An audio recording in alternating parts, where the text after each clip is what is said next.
Welcome to NSWE academy. So TNPSC Group4 2021 இந்த தேர்வை எதிர்கொள்ள போகிற அந்த மாணவர்களுக்கும், அதே போல் இந்த தேர்வுக்காக கடுமையாக உழைத்து கொண்டிருக்கிற அந்த மாணவர்களுக்கும், ஸோ இந்த தேர்வுக்கு நான் இப்போ தான் படிக்க ஆரம்பிச்சிருக்கிறேன் அந்த மாணவர்களுக்கும், அதே போல் நான் பிகினர்ஸாக இருக்கேன், நான் ஃப்ரெஷராக இருக்கேன், நான் பார்ட் டைமாக இருக்கேன் அப்படிங்கிற மாணவர்களுக்கும் எல்லாத்துக்கும் என்னோடய முதற்கண் வணக்கத்தை தெரிவித்துக்கொண்டு நான் இந்த வீடியோ நான் ஆரம்பிச்சிடுறேன். ஸோ இந்த வீடியோ கண்டிப்பாக ஒரு பக்கா யூஸ்ஃபுல்லாக இருக்கும், சரிங்களா? நான் டேக்கில் அஃபிஷியல் நோட்டிஃபிகேஷன் அப்படிங்கிற மாதிரி கொடுத்துருப்பேன். இது எதுக்கு அப்படின்னு பார்த்தீங்கன்னா, சீட் பண்ணுறதுக்காக கிடையாது. தம்ப்நெயிலில் கொடுத்துட்டு உங்களை வீடியோ பார்க்க வைக்கணும் அப்படிங்கிறதுக்காக நடத்தப்பட்ட ஒரு நாடகம் கிடையாது. ஆக்சுவலாக ஸோ நம்மக்கிட்ட இருக்கிற ஒரு பிரச்சனை என்ன அப்படின்னு பார்த்தீங்கன்னா, நம்ம எப்போ நோட்டிஃபிகேஷன் வருமோ அப்போ தான் படிக்க ஆரம்பிப்போம். அதுவும் ஒரு 3 மாதம் இந்த TNPSC பொறுத்தவரை 3 மாதம் தான் கொடுப்பாங்க. அதுவே மோர் தென் லாங், அதுக்கு மேலே கிடையாது. அப்படிங்கிறப்போ அந்த 3 மாதம் நமக்கு பத்துமான்னு கேட்டிங்கன்னா சத்தியமாக கிடையாதுங்க. ஓகேவா? இப்போ நோட்டிஃபிகேஷன் பார்த்தீங்க அப்படின்னா, இப்போ செப்டம்பரில் விடுறாங்க, எடுத்துக்காட்டு தான். இப்போ செப்டம்பரில் விடுறாங்க அப்படின்னு பார்த்தீங்கன்னா 3 மாதம் கேப் ஆயிரும். அக்டோபர், நவம்பர், டிசம்பர், ஜானில் தான் 2022 ஜானில். அது வரைக்கும் நான் வெயிட் பண்ணிகிட்டு இருக்க போகிறீங்களா? கிடையவே கிடையாதுங்க. அந்த 3 மாதம் அவங்க கொடுக்குற நேரம் எதுக்குன்னு பார்த்தீங்கன்னா, என்ன கேட்டிங்கன்னா டெஸ்ட் பேட்ச் அட்டன் பண்ணுறது மட்டும்தான். அதுக்கு முன்னாடி நம்ம எல்லா சிலபஸும் தரவாக கம்ப்ளீட் பண்ணி வச்சுருந்துருக்கணும். அதுதான் ஒரு சக்ஸஸ்ஃபுல் கேண்டிடேட் பண்ணக்கூடிய விஷயங்கள். ஓகேவா?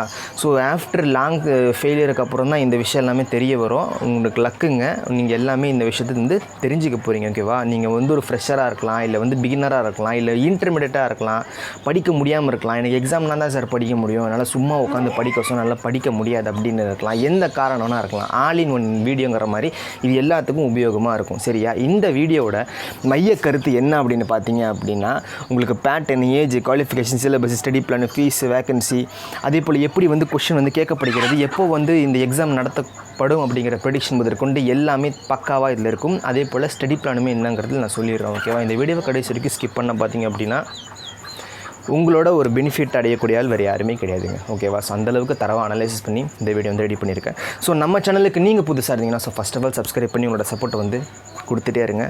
ஓகேவா? நான் எப்போவுமே சொல்கிறது தான், என்றும் மக்களின் ஆதரவோடு தான் NSWE.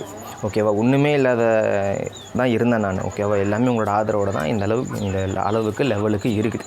ஓகே சார், நம்ம வீடியோக்கு டேரெக்டாக போயிடலாமா? டைம் வேஸ்ட் பண்ண வேணாம். சரி, வாங்க போகலாம். ஆக்சுவலாக இந்த TNPSC Group4 அப்படிங்கிறது பார்த்தீங்கன்னா, ஸோ ஃபஸ்ட்டு ஒரு 5 வருடம் 6 வருடம்லாம் முன்னாடி பார்த்தீங்கன்னா தனித்தனியாக இருக்கும். Group4, VAO, junior assistant, bill collector, field surveyor, அப்புறம் தான் எல்லாமே கம்பைனேஷன் பண்ணி அப்புறம் ஒரே ஒரு கொத்தா நமக்கு கொடுத்துட்ருக்குறாங்க. அதனால தான் நமக்கு TNPSC Group4 பொறுத்தவரை நமக்கு வேகன்சி எப்போவுமே அதிகமாக இருக்கும், சரிங்களா? கிட்டத்தட்ட மினிமம் ஒரு 9,000. அந்த 9,000 பார்த்தீங்கன்னா எல்லாமே Group4க்கான்னு கேட்டிங்கன்னா கிடையவே கிடையாது. அதில் என்னென்னலாம் வரும், இந்த Group4 வேகன்சியில் என்னென்னலாம் உங்களுக்கு ஜாப்லாம் வரும்னு பார்த்தீங்க அப்படின்னா, ஜூனியர் அசிஸ்டண்ட் வந்துடும், சரியா? ஜூனியர் அசிஸ்டண்ட் தான் மெயின். ஃபீல்டு சர்வேயர், அப்புறம் பில் கலெக்டர், அப்புறம் டிராஃப்ட்ஸ்மேன், அப்புறம் டைப்பிஸ்ட்டு. இது ஒரு சின்ன சீக்ரெட் சொல்லட்டுமா? TNPSC Group4ல் உங்களுக்கு வேலை கிடைக்கணும் அப்படின்னா டைப் அடிங்க, சரியா? டைப்பு கற்றுக்கோங்க, தப்பே கிடையாது. டைப்பு போய் கற்றுக்கலாம். எங்கேயாவது இன்னும் பக்கத்தில் இருக்கலாம், வீட்டு பக்கத்தில், இல்லை எங்கேயாவது தெரிஞ்ச இடத்துல இருக்கலாம். டைப்பிங் கற்றுக்கோங்க.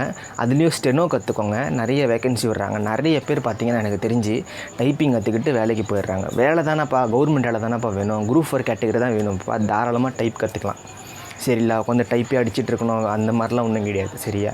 ஈஸியாக ஷார்ட்கட்டாக வேலை வாங்கிட்டு போகலாம், சரியா? இதுதான் இதோட வேலைகள். அதே போல் இப்போ 2 வருடமாக நமக்கு Group4 அப்படிங்கிறதே நம்ம கண்ணிலே காமிக்கலை. அப்படிங்கிறனால இந்த வருடம் வேகன்சி நிறைய எதிர்பார்க்கலாம். அதுக்கு நான் 20,000 25,000லாம் சொல்ல போகிறதில்ல. நம்ம எப்போயுமே ஜென்யூனாக இருக்கணும், சரிங்க? அப்படி ஒரு 15,000 வரலாம், அப்படி ஒரு ப்ரிடிக்ஷன் தான். பிகாஸ் 2 வருஷம் இல்லைங்க. அப்போனா இப்போ வயது வேறு இன்க்ரீஸ் பண்ணியிருந்தாங்க. போன வருஷம் இன்க்ரீஸ் பண்ணியிருந்தாங்க, 60 வரைக்கும் இன்க்ரீஸ் பண்ணியிருந்தாங்க. அப்படிங்கிறனால ஸோ ஆளுங்களும் கம்மியாக இருப்பாங்க. பிகாஸ் இப்போது ஒரு 58 வயசு, இப்போ 58 வயசில் ரிட்டர் அந்த ஒரு சுச்சுவேஷனில் வந்துடுவாங்க மக்கள். எவ்வளோ தான் வந்து அவங்க சம்பளம் வாங்கினாலும் அந்த 58 வயசுக்கு மேலே அவங்க வேலை சொன்னால் கொஞ்சம் கஷ்டமாக தான் இருக்கும். அப்படிங்கிறனால இப்போ வந்து 60 வந்து இன்க்ரீஸ் பண்ணியிருக்காங்க. அதனால் நமக்கு ஏதாவது பாதிப்பான்னு கேட்டிங்கன்னா அதெல்லாம் ஒன்றுமே கிடையாது. சரியா? சரி, அதுலேயுமே இப்போ நிறைய வேக்கன்சி வந்து ஃபில் பண்ணணுங்க. ஓகேவா? கவர்மெண்ட்டுக்கு இப்போ அது மட்டும் இல்லாமல் புது கவர்மெண்ட் வந்து இருக்குது. கண்டிப்பாக அடித்து சொல்கிற மாதிரிங்க நிறைய வேக்கன்சி வரதான் போகுது. நான் எப்போவுமே கம்மியாக தான் சொல்லுவேன். இப்போ 20,000ன்னு சொல்லிட்டு 15,000ன்னு சொன்னு வச்சுக்கோங்களேன், அது கஷ்டமாக போயிடும். நான் 15,000 தான் சொல்கிறேன். இப்போ 20,000 வந்தால் சந்தோஷமாக இருக்கும். அதனால தான். சரியா? வேக்கன்சி பொறுத்தவரை எந்த எக்ஸாம்லையும் இல்லாத வேக்கன்சி இதில் இருக்கும். சரியா? இந்த நிறைய பேர் கேட்டிருந்தாங்க, அந்த வயது வந்து இன்க்ரீஸ் பண்ணியிருக்கிறாங்க 60 வயசு வரைக்கும், அதனால் நமக்கு எது பிரச்சனை, அதனால தான் நான் இவ்வளோ விளக்கமாக சொன்னேன். தவிர வேறு எதுவுமே கிடையாதுங்க. நமக்கு எந்த பிரச்சனையுமே கிடையாது. சரியா? சரி. அதே போல் வந்து கவர்மெண்ட் ஸ்டாஃப்க்கெல்லாம் அந்த 60 வயசு வரைக்கும் இன்க்ரீஸ் பண்ணியிருக்காங்க. அது குறைப்பாங்களான்னு கேட்டிருக்கிறாங்க. அது எனக்கு தெரியலங்க. ஓகேவா?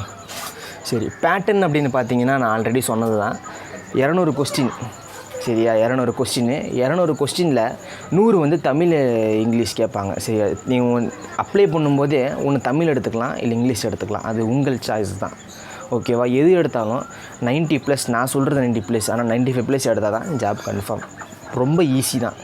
சரியா? கண்டினியூஸாக நம்ம வீடியோஸ் நம்ம சேனலில் வந்து பாருங்கள், உங்களுக்கு எல்லாமே தெரியும். அப்புறம் மீதி 100 வந்து ஜிஎஸ், ஜென்ரல் சயின்ஸு.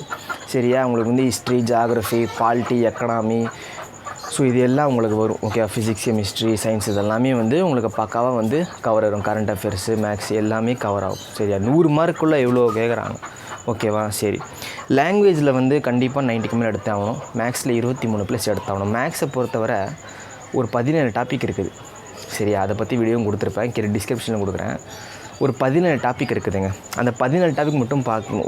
ஒன்று இப்படி பார்க்கணும். இல்லை அப்படின்னா ப்ரீவியஸ் ஒரு கொஸ்டின் பேப்பர் டிஎன்பிஎஸ்சியில் ஒரு வருடத்திற்கு டிபார்ட்மெண்ட் எல்லா எக்ஸாமும் சேர்த்து 20+ கொஸ்டின் கேட்குறாங்க. சரி, 20+ எக்ஸாம் நடத்தப்படுகிறது. ஒன்றுலேயும் 25 கொஸ்டின் வந்து கேட்கப்படுகிறது. சரியா? ஒன்றுலேயும் 20 கொஸ்டின். அப்போ 20 × 25 எவ்வளோங்க? 500. அப்போ இதுவே உங்களுக்கு என்ன வந்துடும்? Maths clear. அப்போ ப்ரீவியஸ் இயர் கொஸ்டின் மட்டும் கலெக்ட் பண்ணி பார்த்தாலே நீங்கள் 23+ தாராளமாக அடிச்சிடலாம். சரியா? ஆனால் என்ன அப்படின்னா உங்களுக்கு அதாவது ஒன்றுமே தெரியாமல் நீங்கள் வந்து இந்த மாதிரி வந்து ப்ரீவியஸ் இயர் கொஸ்டின் பார்க்குறதுக்கு பதிலாக பார்க்கலாம், தப்பில்லை. நீங்கள் ஒன்று கான்செப்ட் புரிஞ்சுக்கோங்க. ஒவ்வொரு நாளைக்கு இன்றைக்கி எல்சிஎம், ஹெச்சிஎஃப், நாளைக்கு வந்து டைம் அண்ட் ஒர்க்கு, அந்த மாதிரி ஒவ்வொரு நாளைக்கு ஒன்று. ஓகேவா? எல்லாத்துக்கும் 2 வழி இருக்குது. நான் 2 வழி தான் சொல்லிகிட்ருக்கேன் உங்களுக்கு. ஓகே? சரி, இது பார்த்தாச்சு. ஸோ ஏஜ் அப்படின்னு பார்த்தீங்க அப்படின்னு வச்சுக்கோங்களேன், உங்களுக்கு வந்து 18லேருந்து 30. ஸோ 35 இருக்குது, 40 இருக்குது. எப்படி மாறுபடும் அப்படின்னு பார்த்தீங்கன்னா, ஸோ உங்களோட கேட்டகரியை பொறுத்து, எஸ்சி, எஸ்டி, பிடபிள்யூடி, ஸோ உங்களோட கேட்டகரியை பொறுத்து, கேஸ்ட்டை பொறுத்து இது மாறும். சரியா? நெக்ஸ்ட்டு வந்து பார்த்தீங்கன்னா குவாலிஃபிகேஷன் எஸ்எஸ்எல்சி இருந்துச்சுன்னா போதும், வேறு எதுவுமே தேவையில்லை. சிலபஸ் அப்படின்னு பார்த்தீங்கன்னா உங்களுக்கு வந்து டிஎன் நியூஸ் அமைச்சர் புக்ஸ் வந்து 6லேருந்து 10 இல்லை, இப்போ 11th 12th வந்து ஆட் ஆகிடுச்சு. சரி, 6லேருந்து 10 வந்து தரவாக இருக்கணும். 11th 12th ஒரு கிளான்ஸ் அடிக்கணும், அவ்வளோதான். நெக்ஸ்ட்டு வந்து ஸ்டடி பிளான் அப்படின்னு பார்த்தீங்கன்னா கீழே டிஸ்கிரிப்ஷனில் கொடுக்குறேன், பக்காவாக இருக்கும். கிளிக் பண்ணி செக் பண்ணுங்கள். பேசிக் ஸ்டடி பிளான்னா அதுக்கு அடுத்தது அடுத்த மீடியமுக்கு போவோம். சரியா? நெக்ஸ்ட்டு ஃபீஸ் அப்படின்னு பார்த்தீங்கன்னா பெருசாக என்னங்க, ஃபீஸ் 100 ரூபா தான். ஒன் டைம் ரெஜிஸ்ட்ரேஷன் வந்து பண்ணுற மாதிரி இருக்கும், அது கொஞ்சம் ஃபீஸ் கட்டுற மாதிரி இருக்கும். சரியா? 100 ரூபா தான், அவ்வளோதான். ஓகேவா? ஸ்டார்டிங்கில் 100 ரூபா தான். என்ன ஒரு தடவை தானே கட்டுறீங்க, அப்புறம் அவ்வளோதான், ஒன் டைம் தான். சரியா? நெக்ஸ்ட்டு வேகன்சி நான் ஆல்ரெடி சொன்ன மாதிரி 15,000 இந்த தடவை வந்து எக்ஸ்பெக்ட் பண்ணலாம். இப்போ டெட்டு வேறு வந்து டிஎன்பிஎஸ்சி கிட்ட வந்து ஒப்படைக்கப்படும் அப்படிங்கிற மாதிரி கேட்குறாங்க.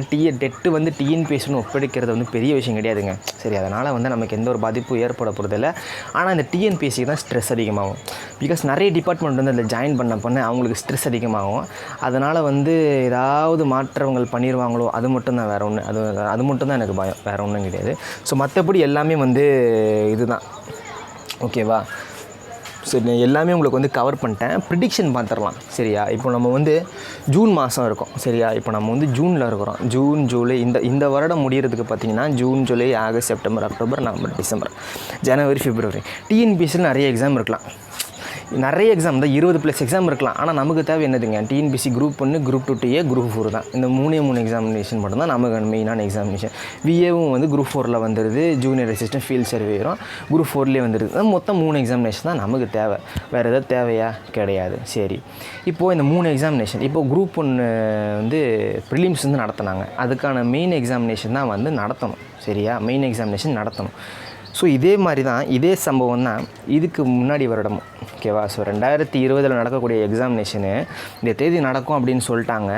ஸோ ஏப்ரல் நடக்கும் அப்படிங்கிற மாதிரி சொன்னாங்க. ஆனால் வந்து நடத்தலை. சரியா. அப்புறம் நடத்தாமல் திரும்பி வந்து என்ன சொன்னாங்க அப்படின்னா திரும்பி நோட்டிஃபிகேஷன் விட்டாங்க நடத்த போடணும். அதுக்கு 3 மாதம் டைம் கொடுத்தாங்க. அப்போ கண்டிப்பாக இப்போ திரும்பி விட்டாங்க அப்படின்னா 3 மாதம் வரதுக்கான வாய்ப்புகள் தான் 99% இருக்குதுங்க. ஒரு ஜஸ்ட் ஒரு ப்ரிடிக்ஷன் தான். நீங்களே யோசிச்சு பாருங்கள். இதுக்கு முன்னாடி நடந்த சம்பவங்கள் தான் இப்போ திரும்பி நடக்க போகுது.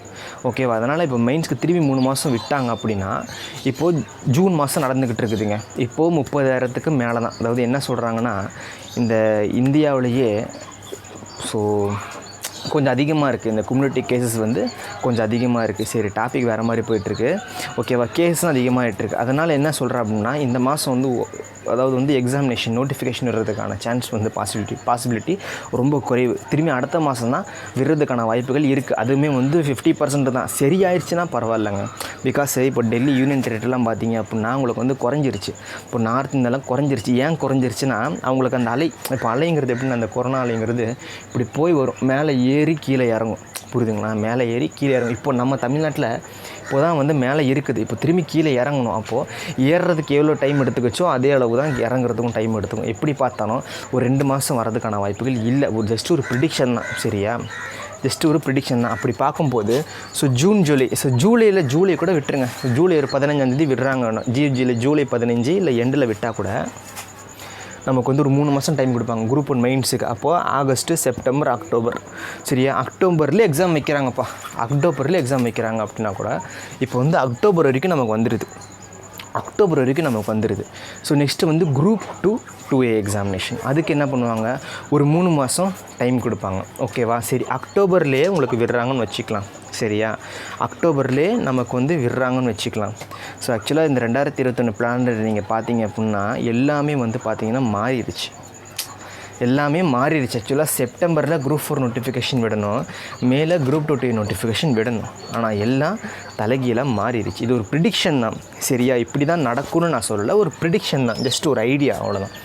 சரியா. இப்போது அக்டோபரில் விட்டாங்க வச்சுக்கோங்களேன். அக்டோபரில் விட்டுட்டாங்க, குரூப் 2 விட்டுட்டாங்க அப்படின்னா உங்களுக்கு 3 மாதம். சரியா. அக்டோபர், நவம்பர், டிசம்பர், ஜன் தான். ஓகேவா. ஜனவரி 2022 தான். ஓகேவா.